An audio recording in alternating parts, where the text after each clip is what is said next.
Hi there, fellow entrepreneur. So we've done our diagnosis, we've made a list of goals, and we have spent time picking the goals that seems to make the most sense to our business and our situation. So from this, we can conclude that we have properly identified our location on the map here, and we have picked one or several places on the map for where we want to go, there. So our starting point is the result of our diagnosis, and our destination is dictated by our goals. Now we need to figure out how to get from here to there. So when I do strategy work, I acknowledge that it's impossible, or at least it will take an extreme amount of effort to map out every possible scenario, every unknown factor, every issue, every changing condition, and identify every concrete action we must take on our journey from here to there. So when I do strategy work at this stage in the framework, I implement something I call direction. So since I know where we are and where we're going, and we will work out a list of concrete, coherent actions for our journey, we need a direction. The direction is useful for two reasons.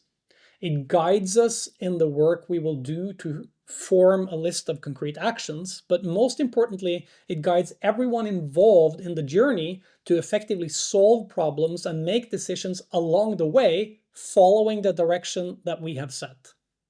The direction is like a guiding policy, ensuring that when we make decisions now and along the journey, we all stay inside the guardrails we've set with our direction. But we have the freedom to come up with new actions and, when needed, identify and take shortcuts as long as we are going in the agreed direction. I hope that this makes sense to you. Remember that example where we had a flat tire and our goal was to get to our destination, but we had various options. Based on our direction, what was identified as important from our diagnosis, we knew that one way of solving the problem was not the right direction for us, or the decision, because we needed to get to our destination quickly. From our directional decision, we could disqualify certain actions and make the right decisions. Our example was one very simple situation with few required actions, but in real life environment, we would be faced with complexity both now and later as our journey progresses. So a direction will help us in making the right decisions without having to map out every possible variation upfront. So some companies like to be very specific, relying less on a directional decision and more on making every action pre-planned. Others are more flexible, and you have to decide how you want to do this. So in software development, assuming you are familiar with this, we have something called waterfall and something called agile. And in short, waterfall means that everything is planned up front, and you can basically send the complete software specification to any capable developer who will implement exactly what you have asked for.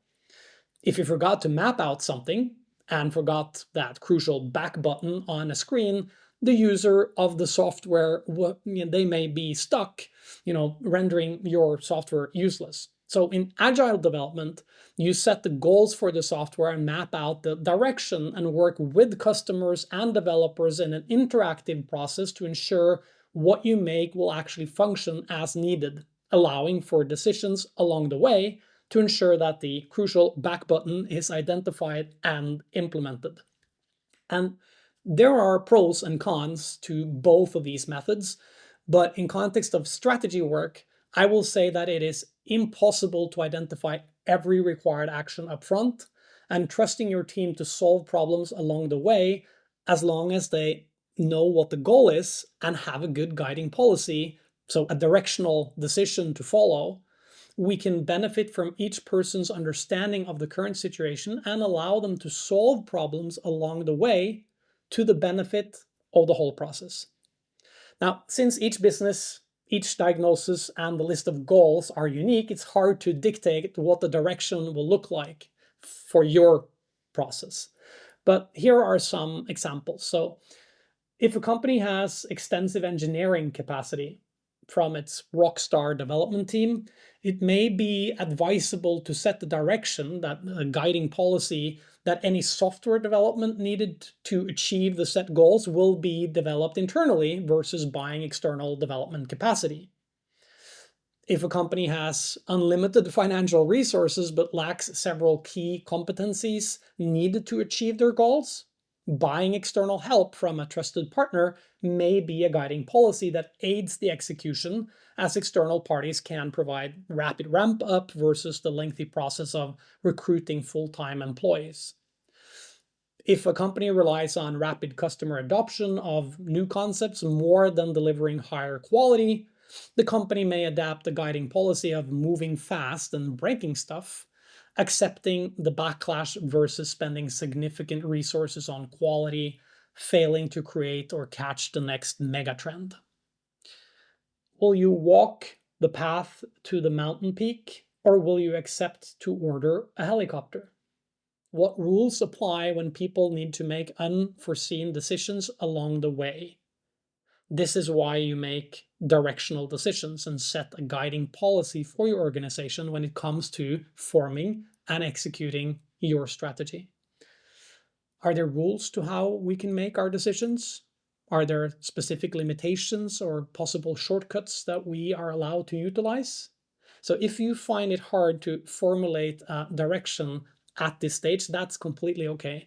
This takes some practice, and when somebody makes a decision, that is to formulate a concrete action that we plan to make, or make a decision that is to do an action during the execution of your strategy, it will become apparent to you that people may think in a fashion that may require you to set some rules. And that can quickly become your directional decisions, the guiding policy for you and your team. So the objective of your direction, your guiding policy, is to empower your team to make decisions on the fly that benefit your strategy execution while not being planned upfront in detail, without such discussions and decisions going against your strategy, effectively moving you further away from achieving your goals. Now that this concept is understood, let's move to the next step, the most important ingredient in the strategy, the actual answers to how, the actions. See you in the next one.